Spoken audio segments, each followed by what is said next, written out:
Good morning and Merry Christmas Eve. I'm Bryce Newberry and it's 4:30 a.m. Today we're going to be doing something a little bit different because there's no doubt that Central Texas is changing and growing. So today we're going to spend some time looking at how transportation in our area is evolving. And what better place to start out than right here at Austin's airport. It may not be open 24 hours a day, but that doesn't mean it shuts down overnight. While most people are sleeping, there's a lot of work going on behind the scenes just to make sure the airport is ready for all of those early morning flyers. I got a look inside a night at the airport. While you're likely sleeping, and it's still dark outside, it's dark inside Austin Bergstrom International Airport too. Airport's never really actually closed, right? Right. Even though the TSA checkpoints close, it's a race against the clock to get work done behind the scenes. Really every night there's kind of a symphony of a lot of different things that are going on. Christopher Rankin conducts that symphony as one of the airport's duty managers. It's mostly people just getting up early and doing their jobs. With more than 100 tenants, from airlines to the restaurants to TSA and the cleaning crews, it's a team effort.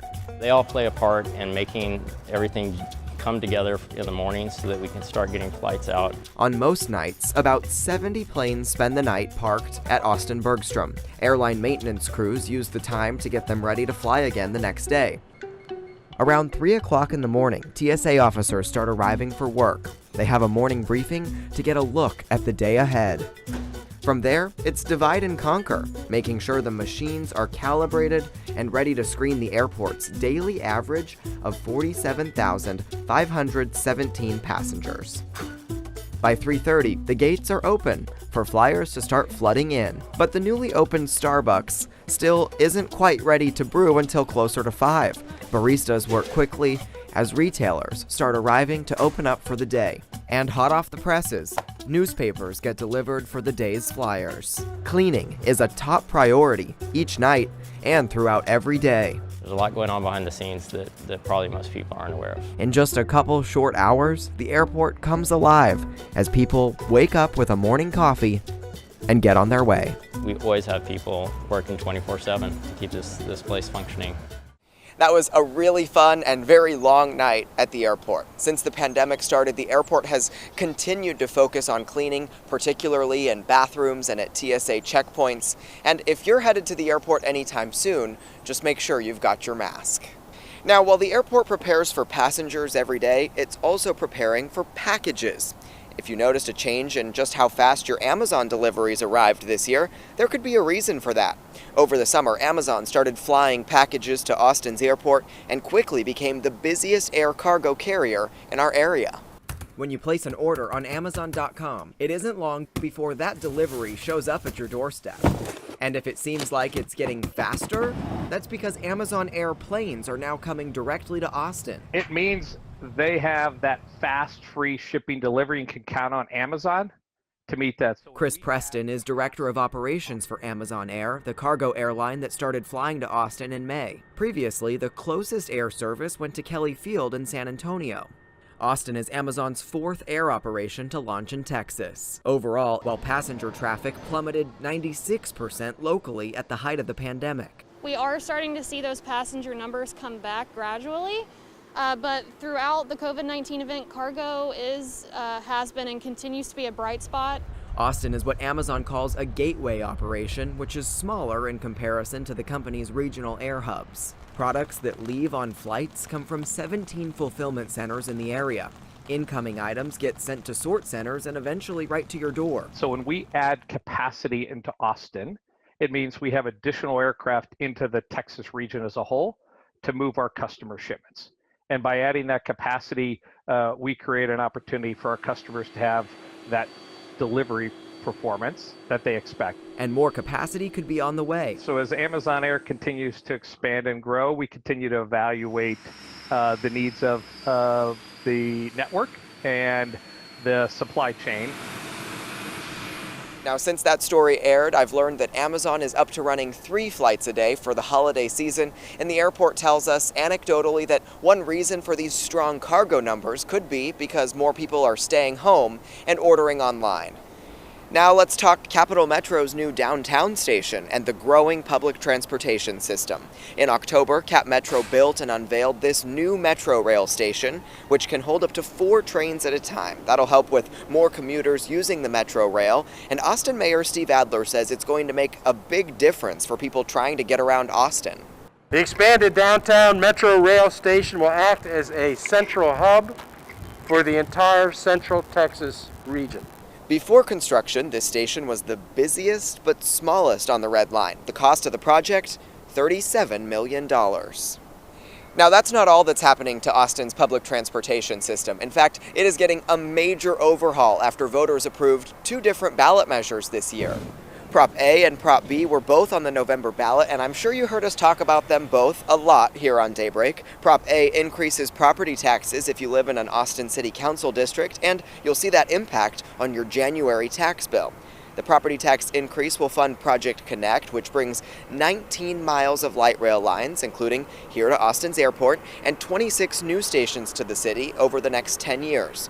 Right after this passed, we spoke with Mayor Adler about it. This Prop A vote was decades in the making, and I'm just proud to live in a city that's looking to its future, so emphatically saying that the status quo is not good enough. Prop B is a $460 million bond that'll go toward things like new bike lanes, safer sidewalks, and more Vision Zero improvements to try and eliminate traffic deaths and serious injuries.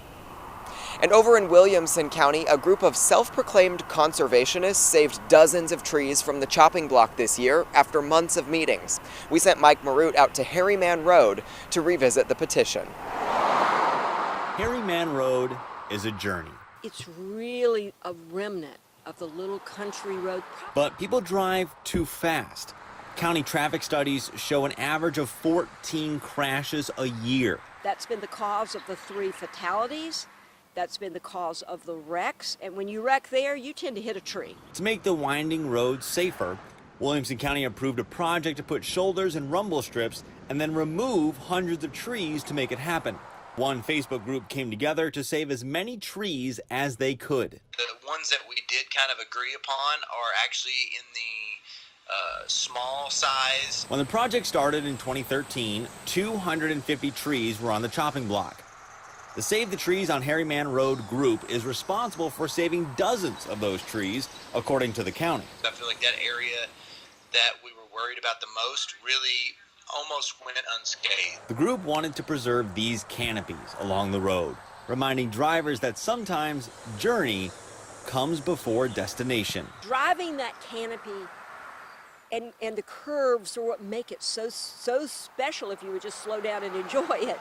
Reporting in Williamson County, Mike Marute, KVUE News. Thanks, Mike. The pandemic changed a lot of things this year, including just how many people hit the roads in Austin. But unfortunately, that didn't stop deadly crashes from happening. Our transportation special continues right after this. I'm sure many of us have been there. Hitting a pothole, not the best feeling. But the Public Works Department, who helps with the upkeep of Austin roads, says the best way for them to figure out where those problem areas are and fix them is through input from citizens in the community. In the 2020 fiscal year, Public Works received 1,300 pothole complaints. That's about 370 less complaints compared to 2019. Now, almost 600 of those complaints this year were critical, meaning that they were hazardous and the city needed to fix them within 24 hours. Public Works Manager Fernando Ortegon Jr. says they have responded to each complaint they've received. He says it also helps, though, that less drivers are on the road this year because of the pandemic, but also the department is stepping up their efforts. Ortegon also says they have plenty of money to fix potholes around the city. In fact, pothole repairs make up less than 0.5% of their entire budget. But the most important thing here is to fix that pothole along your commute. They need to know about it. So call 311 and report it. Back to you. Welcome back to Daybreak on this Christmas Eve morning, coming to you now from I35 at Riverside Drive and continuing to talk about how transportation has evolved in our area over the year. Now, we all know that the traffic on I35 is a headache, and leaders in the Lone Star State are trying to fix it, but it turns out that process is just about as slow as the traffic on it. The good news is there's now funding available to add lanes in each direction. Think how many years it's been that people have been talking about I-35 through Austin needs to get fixed. A plan years in the making. We now have a solution on the table. The time for talk is over. At long last. The fact that the project is going to be fully funded really makes the project real. Leaders celebrated as the Texas Transportation Commission announced it's come up with more than $4 billion to lower I-35 through the Austin area and add 2 lanes in each direction. I-35 represents Main Street, Texas. It goes all the way from the Red River to the Rio Grande. And this is a huge choke point for the entire state of Texas. A choke point that will only get worse. TxDOT says more than 200,000 vehicles use I-35 in Austin every day. That's expected to go up by an extra 116,000 vehicles by 2040. But construction may not begin until 2025. Reduce the time. Your time that you say here is 9 years best, so we can start using it. It's needed today. It's a problem people on Twitter are also concerned about, writing, I-35 has been a project all my life, and it's only been under construction since the 70s. But not to worry, says Commission Chairman Bruce Bugg. We're going to put this on the fast track because up till now, it's just been happy talk because we haven't had the funding. But that talk isn't so happy for $600 million worth of other road projects in the Austin area that will have to be put on hold for the I-35 Capital Express project. IH-35 is the spine that brings not only goods, jobs, economic development, but global competitiveness to our region. And at the end of April, the State Transportation Commission approved the $3.4 billion in funding for this project. It's going to help pay for the stretch of highway from Highway 290 up north to Highway 71 down south. Again, the work on this project is not expected to start until around 2025. TxDOT is in the process of gathering public input on their design proposals for overhauling the freeway, which we'll hear more about next year. The I-35 project is big and it can be confusing. TxDOT has a new district engineer working to fix the growing traffic problems in our area. I spoke with him back in February after a few months on the job to talk about the I-35 project and what the agency is doing to help you get around faster. This is the problem you deal with every day. Congestion. As more and more people move to Central Texas. It's very obvious that this is a region that is growing like crazy. Tucker Ferguson is the Texas Department of Transportation's district engineer overseeing the Austin region. Expansion of highways is one of the solutions, but we just don't have enough money to relieve congestion by expanding highways only. So TxDOT is looking at things like transit, rideshare, and telecommuting to help relieve some of the rush hour traffic. One of the biggest construction projects that could help is I-35. I-35 is the backbone of the state of Texas. I mean, many people call it the Main Street of Texas. The project is broken down in 3 sections. The central section runs from 290 to Highway 71 with a price tag of $5 billion.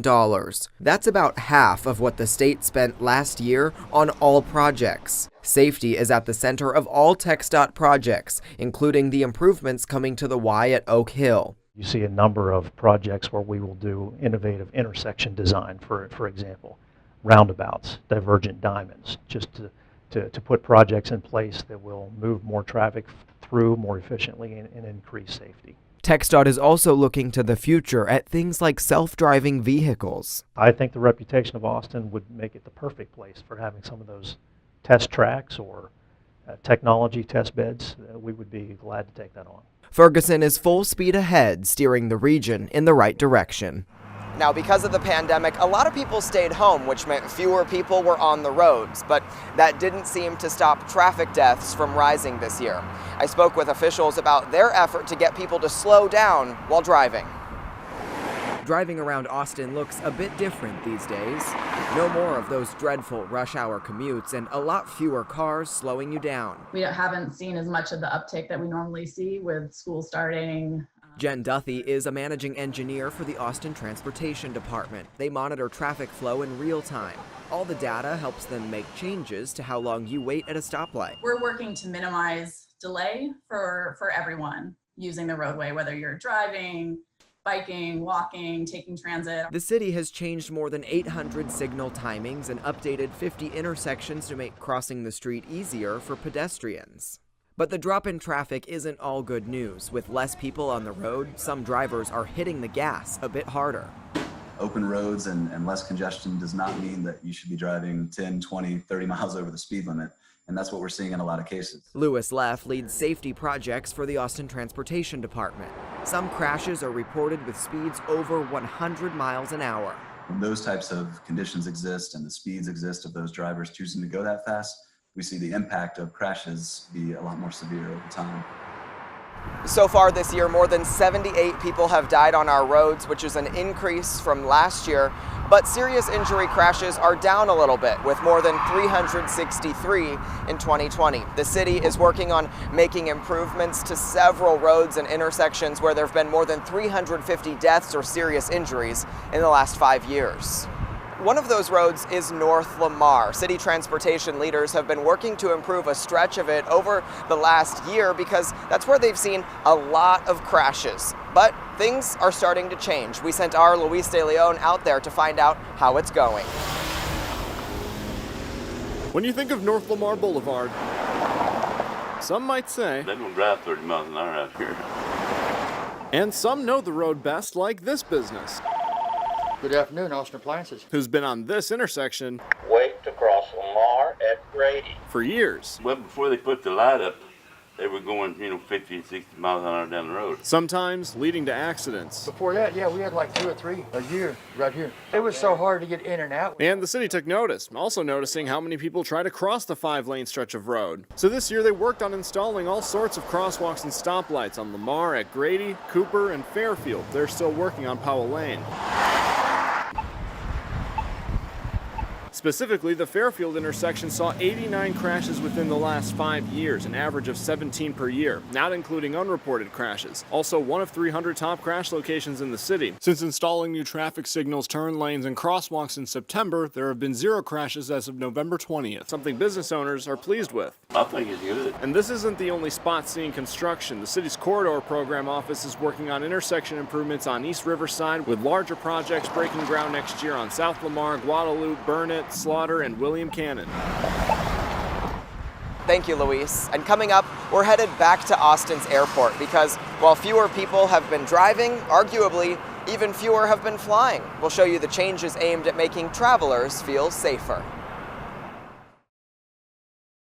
Aloha! We're continuing to take a look at transportation and its transformation this year. If you're looking to plan a getaway to Hawaii next year, well, it's about to get a whole lot easier. Starting in April, Hawaiian Airlines is adding a nonstop flight from Austin Bergstrom to Honolulu.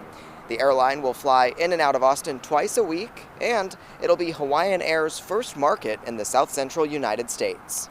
But this year, we know a lot of people decided not to travel. That's affecting how much money the airport is making and has airport leaders looking for new ways to innovate. They've also made some changes to try to help make you feel safer. Before Thanksgiving, I got a look inside at what's changed and what the future of going to the airport could look like. May I have your attention, please? Ryan Bucco is taking off again. As more and more information has come on about flying, our comfort level has gone up tremendously. Flying out of Austin's airport for the 4th time since March. And everything that I read and I see from experience is following safety protocols to a T, and that makes me feel comfortable. Bucco is one of 79% of Austin flyers who feel confident in travel because of cleanliness, masks, and social distancing, according to a new survey the airport did of people who've flown since March. And of passengers who were concerned before flying, 69% felt comfortable after seeing those new enhanced procedures in action.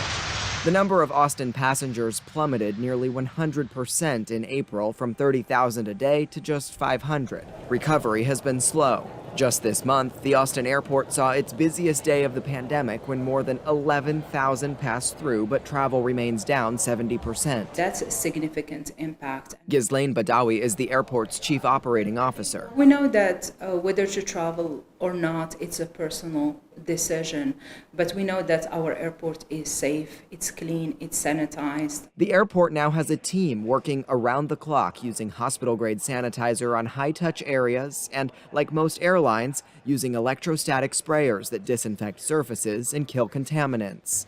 And increasingly, the airport is looking to technology that could improve its future. The focus right now is on touchless, and that's an expectation of our customers. Touchless is now part of the experience at Los Angeles International Airport. Flyers use their phone to control kiosks, and international travelers are screened with biometric facial comparison technology. Austin airport leaders are still considering the use of biometric technology. And if you're wondering, what the heck is it? It's actually something you might be pretty familiar with. It's how your face unlocks your iPhone. But city leaders are worried about privacy. Over the summer, the Austin City Council passed a resolution limiting the use of facial recognition technology at city facilities, including at the airport. But it's not uncommon. At Denver International Airport, the VeriFly pilot program uses touchless and biometric technology to help flyers move through the airport quicker with less congestion. Denver's Chief Operating Officer, Chris McLaughlin. And what we're all trying to do, I think, is envision the future. And it's not enough just to ensure that we've maintained a safe space for today's traveler. We have to be thinking ahead. Local leaders have spent years envisioning the future of Austin's airport, but the plan to double its size by 2040, shown in these new renderings, is on hold with passenger demand still low. There's a lot of uncertainties around COVID, but there is an opportunity for us to identify any changes. One possible change could include a design with more flexible spacing to let flyers social distance, an added layer of safety to an airport experience that's still evolving. We're confident in the experience that we provide at the airport, but for our customers that are not ready, we understand, and we will be here waiting for them whenever they are ready. Whether you're flying again like Buco, If it's something you're comfortable to do, you enjoy traveling, there's a safe way to do it. or even if you're not quite ready to leave the ground. Now, it could be several years before air travel rebounds to what it was before the pandemic, but Austin airport leaders hope that our city is in a better position to rebound much quicker than the rest of the country. Thanks so much for joining us this morning for a look back at everything that's evolved with transportation this year, despite the pandemic. And stick with us for the news at 5 and 6. We'll have everything you need to know on this Christmas Eve.